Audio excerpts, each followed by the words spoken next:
ನಮಸ್ತೆ ಎಲ್ಲರಿಗೂ, welcome to SK Mysuru ರುಚಿ.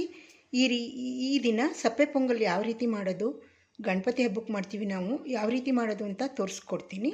ಒಮ್ಮೆ ನೀವು ಟ್ರೈ ಮಾಡಿ ನೋಡಿ, ತುಂಬ ಚೆನ್ನಾಗಿರುತ್ತೆ. ಬನ್ನಿ ಹೇಗೆ ಮಾಡೋದು ಅಂತ ತೋರಿಸ್ಕೊಡ್ತೀನಿ. ನಾನು ಈ ಲೋಟದಲ್ಲಿ 1 ಲೋಟ ಹೆಸರುಬೇಳೆ ತೊಗೊಂಡಿದ್ದೀನಿ. ಇದನ್ನು ಲೈಟಾಗಿ ಹುರ್ಕೊಳ್ತೀನಿ. ಈ ಲೋಟದಲ್ಲಿ 2 ಲೋಟ ಅಕ್ಕಿ ತೊಗೊಂಡಿದ್ದೀನಿ.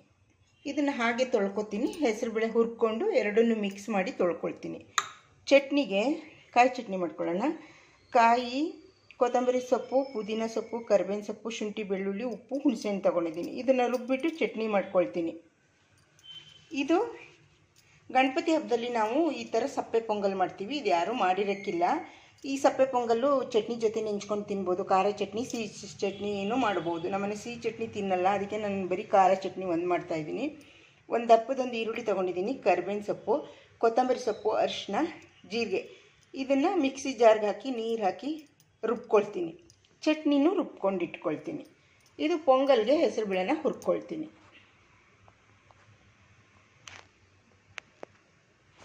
ನೋಡಿ, ಈ ರೀತಿ ಲೈಟಾಗಿ ಹುರ್ಕೊಂಡಿದ್ದೀನಿ. ಅಕ್ಕಿ ಏನು ಹುರಿಯೋದು ಬೇಡ. ಇದರೊಳಗಡೆ ಅಕ್ಕಿ ಹಾಕಿಬಿಟ್ಟು ಕ್ಲೀನಾಗಿ ನೀಟಾಗಿ ಒಂದು 3-4 ಸಲ ತೊಳೆದಿಟ್ಕೊಳ್ತೀನಿ.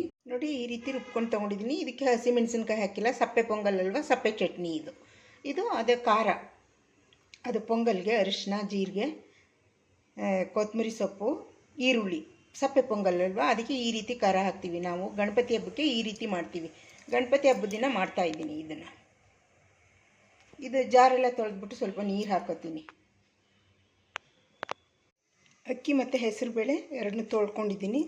ಈ ಲೋಟದಲ್ಲಿ 2 ಲೋಟ ಅಕ್ಕಿ, 1 ಲೋಟ ಹೆಸರುಬೇಳೆ ಹಾಕ್ಕೊಂಡಿದ್ದೆ. ಹೆಸರುಬೇಳೆ ಹುರಿದಿದ್ದೀನಿ. ಈಗ 3 ಲೋಟ ಆಯಿತು. 3 ಲೋಟಕ್ಕೆ 6 ಲೋಟ ನೀರು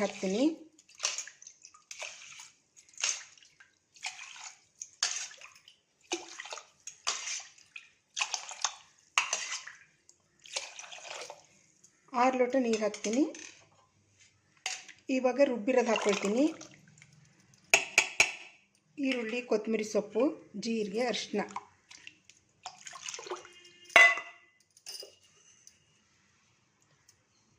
ಇವಾಗ ರುಚಿಗೆ ತಕ್ಕಷ್ಟು ಉಪ್ಪು ಹಾಕ್ತೀನಿ. ಇಷ್ಟೇ, ಒಗ್ಗರಣೆ ಮಾಡೋಂಗಿಲ್ಲ, ಏನಿಲ್ಲ. ಸ್ಟವ್ ಆನ್ ಮಾಡಿ ಕುಕ್ಕರ್ ಮುಚ್ಚಳ ಮುಚ್ಚಿ 3 ವಿಷಲ್ ತಗೊಳ್ತೀನಿ. ನೋಡಿ, ಇವಾಗ ಮುಚ್ಚಳ ತೆಗಿಯೋಣ. ತಣ್ಣಗಾಗಿದೆ ನೋಡಿ, ಈ ರೀತಿ ಬಂದಿದೆ. ಒಂದು ಸಲ ಮಾಡಿ ನೋಡಿ, ಆರೋಗ್ಯಕ್ಕೂ ತುಂಬ ಒಳ್ಳೆಯದು. ಆಗ್ಬಿಟ್ಟದ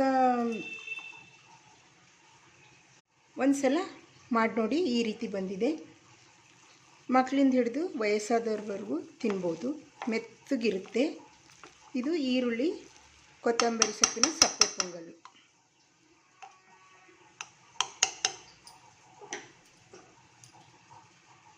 ಇವತ್ತು ಗಣಪತಿ ಪೂಜೆ. ಗಣಪತಿಗೆ ಬಾಳೆಹಣ್ಣು, ಹಾಲು, ಮೊಸರು, ಜೇನು, ಸಕ್ಕರೆ ಪುಡಿ ಹಾಕಿ ಅಭಿಷೇಕ ಮಾಡಿದ್ದೀವಿ. ಮತ್ತು ಸುಬ್ರಹ್ಮಣ್ಯಂಗೆ ತನಿ ಎರೆದಿದ್ದೀವಿ. ಬೆಣ್ಣೆ, ಹಾಲು ಹಾಕಿ ತನಿ ಎರೆದಿದ್ದೀವಿ.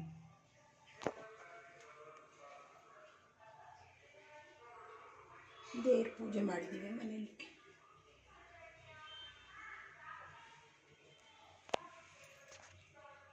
ಈ 101 ಮಂತ್ರ ಹೇಳಿ 101 ಹೂ ಹಾಕಿ ಗಣಪತಿ ಪೂಜೆ ಮಾಡ್ತೀನಿ. ಅಷ್ಟೊತ್ತರ ಮಂತ್ರ ಹೇಳ್ಕೊಂಡು ಸುಬ್ರಹ್ಮಣ್ಯಂಗೆ ತನಿ ಎರೆದಿದ್ದೀವಿ ಮನೆಯಲ್ಲೇ.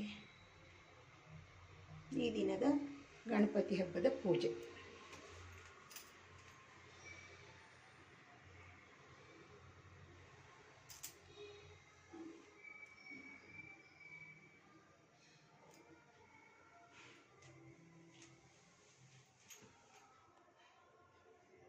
ಈರುಳ್ಳಿ ಕಟ್ ಮಾಡ್ಕೊಂಡಿದ್ದೀನಿ, ಟೊಮೊಟೊ ಕಟ್ ಮಾಡ್ಕೊಂಡಿದ್ದೀನಿ.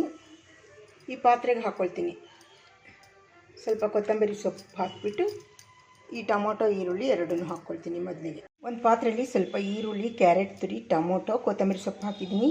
ಇದು ಹಸಿ ಕಡಲೆಕಾಯಿನ ಎಡ್ಕೊಂಡು ಉಪ್ಪು ಹಾಕಿ ಸ್ವಲ್ಪ ಬೇಯಿಸ್ಕೊಂಡಿದ್ದೀನಿ 1 ಲೋಟದಷ್ಟ. ಇದನ್ನು ಈ ಪಾತ್ರೆ ಒಳಗೆ ಹಾಕ್ತೀನಿ. ಇವಾಗ ಬೇಯಿಸ್ಕೊಂಡಿದ್ದೀನಿ ಕುಕ್ಕರ್ಗೆ ಹಾಕಿ, ನೀರು ಹಾಕಿ.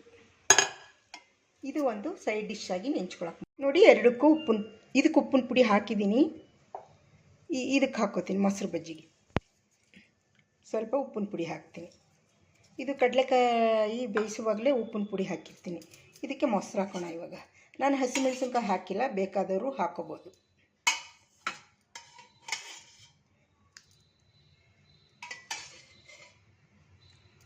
ಸ್ವಲ್ಪ ಮೊಸರು ಹಾಕ್ಬಿಟ್ಟು ಕಲಿಸ್ತೀನಿ. ಇದನ್ನು ಹಾಗೆ ಎಲ್ಲ ಮಿಕ್ಸ್ ಮಾಡ್ತೀನಿ. ಈ ರೀತಿ ಮೊಸರು ಹಾಕ್ಬಿಟ್ಟು ಸರ್ವ್ ಮಾಡಿಕೊಡೋದು. ಇದು ಬೇಕಿದ್ದರೆ ಉಪ್ಪು ಹಾಕ್ಕೊಳ್ಳಿ. ಈರುಳ್ಳಿ, ಟೊಮೊಟೊ, ಕ್ಯಾರೆಟ್ ತುರಿಬಿದ್ದಿರುತ್ತಲ್ವ, ಸಪ್ಪೆ ಆದರೆ ಉಪ್ಪು ಹಾಕ್ಕೊಳ್ಳಿ. ನಾನು ಉಪ್ಪು ಸರಿಯಾಗಿದೆ ನನಗೆ, ಹಾಕ್ಕೊಂಡಿಲ್ಲ. ಈ ರೀತಿ ಮಧ್ಯಾಹ್ನದ ಊಟಕ್ಕೆ ಸೈಡ್ ಡಿಶ್ ಆಗಿ ಮಾಡ್ಕೊಳ್ಳಿ. ಕಡಲೆಕಾಳು ಎಡೆದು ಬಿಟ್ಟು ಮಾಡಿರೋದು, ಕಡಲೆಕಾಯಿ ಬೀಜದಿಂದ. ಇದು ಬೇಕಿದ್ದರೆ ಸೌತೆಕಾಯಿ ಹಾಕೋಬೋದು. ನಾನು ಬರೀ ಟೊಮೊಟೊ ಈರುಳ್ಳಿ ಹಾಕಿದ್ದೀನಿ. ಮೊಸರು ಬಜ್ಜಿ ನೋಡಿ, ಈ ರೀತಿ ಸರ್ವ್ ಮಾಡಿ ಕೊಡೋದು. ನಾನು ವಾಂಗಿಬಾತ್ ಜೊತೆ ಮಾಡಿದ್ದೀನಿ ನೆಂಚ್ಕೊಳ್ಳೋಕ್ಕೆ. ಇವೆರಡೂ ಕೋಸಂಬರಿ ತೋರಿಸಿಲ್ಲ, ಹಪ್ಪಳ. ಈ ರೀತಿ ಸರ್ವ್ ಮಾಡ್ಕೊಳ್ಳಿ. ನೋಡಿ, ಈರುಳ್ಳಿ, ಕೊತ್ತಂಬರಿ ಸೊಪ್ಪು, ಸಪ್ಪೆ ಪೊಂಗಲ್ಲು, ಚಟ್ನಿ, ಹಬ್ಬಕ್ಕೆ ಮಾಡಿದ ಜಾಮೂನು. ಈ ರೀತಿ ಸರ್ವ್ ಮಾಡಿಕೊಡಿ. ಈ ರೆಸಿಪಿ ನಿಮಗೆ ಇಷ್ಟ ಆದರೆ ಲೈಕ್ ಮಾಡಿ, ಶೇರ್ ಮಾಡಿ, ನನ್ನ ಚಾನಲ್ಗೆ ಸಬ್ಸ್ಕ್ರೈಬ್ ಮಾಡಿ. ಮತ್ತೆ ಹೊಸ ಹೊಸ ರುಚಿಯೊಂದಿಗೆ ಬರ್ತೇನೆ. ಬಾಯ್.